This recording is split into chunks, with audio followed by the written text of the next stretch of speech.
Apakah pandangan Datuk untuk kita tangani isu kemurungan dan bunuh diri ini, sama ada bagi Muslim, non-Muslim dan pada Muslim ya Datuk? Soal isu bunuh diri ni kerana kemurungan yang melampau, adakah itu dikira dosa besar, Datuk? Silakan, Datuk. Okay, Assalamualaikum warahmatullahi wabarakatuh. Alhamdulillah wassalatu wassalamu ala Rasulillah wa ba'd. Terima kasih kepada pihak Nur Islam Academy, Datin dan semua yang lain. Apabila sebut tentang bunuh diri ni, dia sebenarnya bukan saja berkaitan dengan soal kita kerana tak ada kerja, ataupun soal kita sekarang ni ekonomi dan seumpamanya. Jika kita lihat kes bunuh diri dalam keadaan biasa pun, negara-negara yang dianggap maju ke hadapan mempunyai kadar bunuh diri yang kadang-kala lebih tinggi daripada negara-negara lain, negara-negara yang di bawah ataupun yang tidak membangun ini. Kita tengok di Jepun umpamanya, antara kadar bunuh dirinya tinggi, dan kemudian kita lihat artis-artis yang popular dalam dunia ni, banyak kes-kes mereka bunuh diri. So bunuh diri ini bukan kaitan dengan ekonomi sahaja mata-mata. This meeting is being recorded. Tapi bunuh diri adalah berkaitan dengan satu perkara, iaitu manusia yang hilang harapan, hilang hopeless, manusia yang hilang harapan.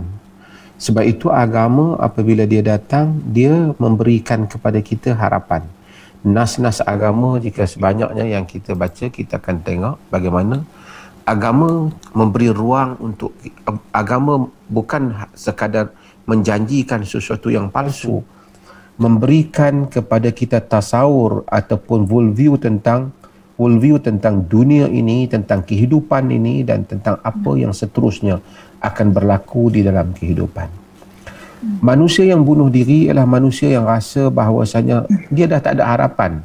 Itu adalah penyelesaiannya, dan dia menyangka bahawasanya dengan dia membunuh diri itu dia akan menyelesaikan masalahnya. Kerana dia lupa bahawasanya selepas kita keluar daripada kehidupan ini, ada kehidupan yang lain yang belum tentu kehidupan yang lain itu lebih mudah daripada kehidupan yang kita hadapi sekarang.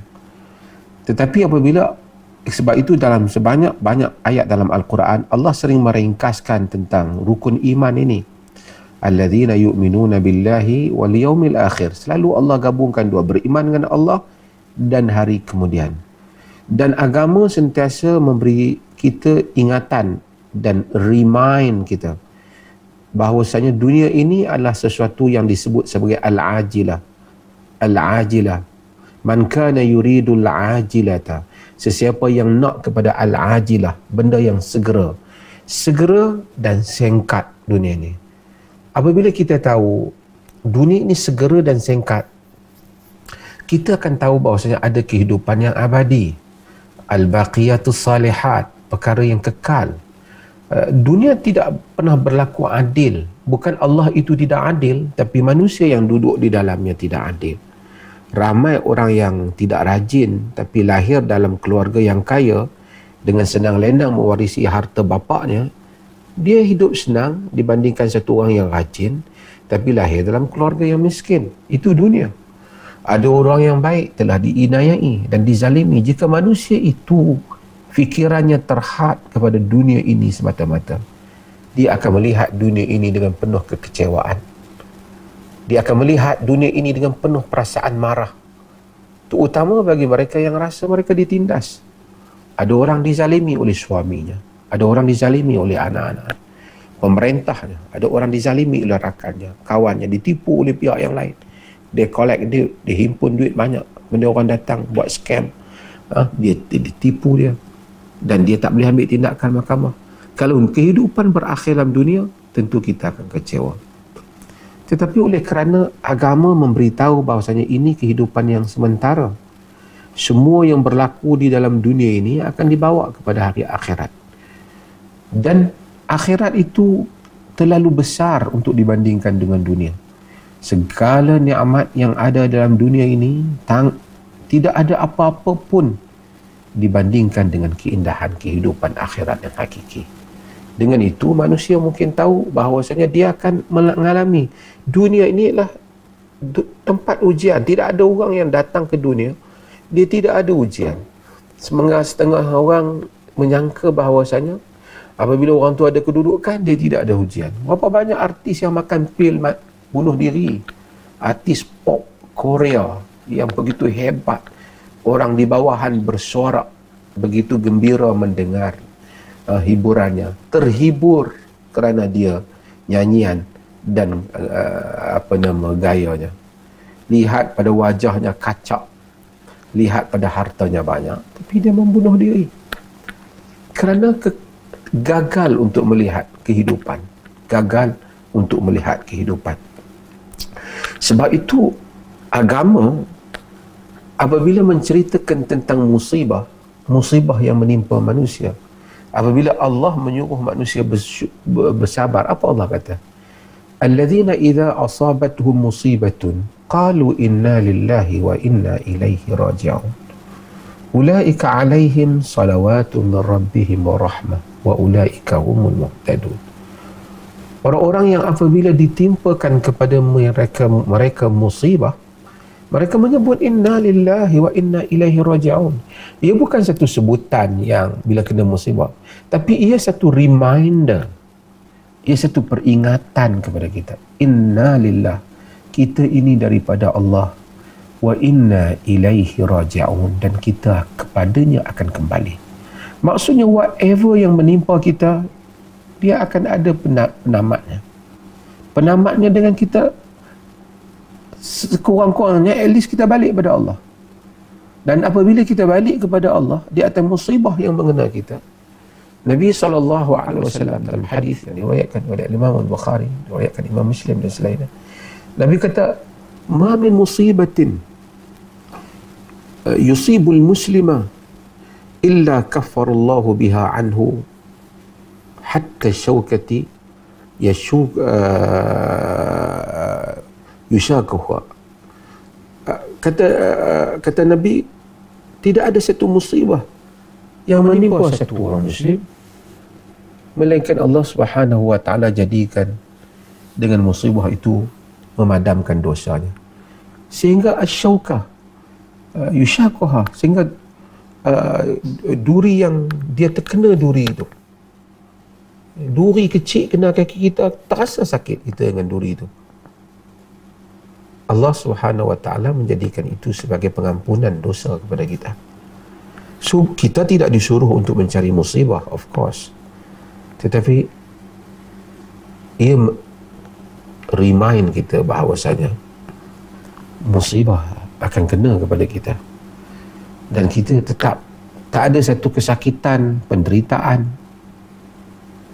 keperitan dalam kehidupan ini, melainkan semua itu akan kita bawa kepada Allah, sama ada sebagai pahala kita, pengampun dosa kita, mengangkat darjat kita, kerana itulah sistem ataupun kejadian alam yang Allah jadikan untuk kita dalam kehidupan ini. Maka dengan itu, kalau tanya saya kenapa manusia bunuh diri, hopeless, hilangnya harapan, dan gagal untuk memahami bahawasanya selepas daripada kehidupan ni ada kehidupan yang lain. Tapi bila dia rasa bila bunuh diri selesai, dia sebenarnya macam tak beriman dengan hari akhirat, seolah-olah dia rasa keluar daripada dunia settle masalah. Sebab itu sebahagian para ulama menghukum murtad orang yang bunuh diri ini. Sebab adakah dia percaya bila dia bunuh diri semuanya akan selesai? Seakan-akan dia tak percaya ada kehidupan satu lagi selepas daripada kehidupan yang kita ada ini. Allah kata, wala taqtulu anfusakum innallaha kana bikum rahima. Jangan kamu bunuh diri kamu, Allah sayang kepada kamu.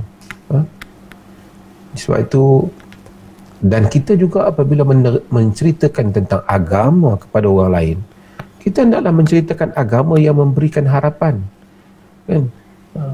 Qulil ibadi alladhina asrafu ala anfusihim la taqnatu min rahmatillah.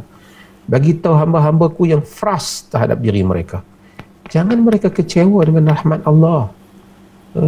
So agama memberikan harapan. Ia bukan janji palsu, ia janji yang benar. Agama memberikan kita pandangan, sisi pandang yang betul terhadap kehidupan.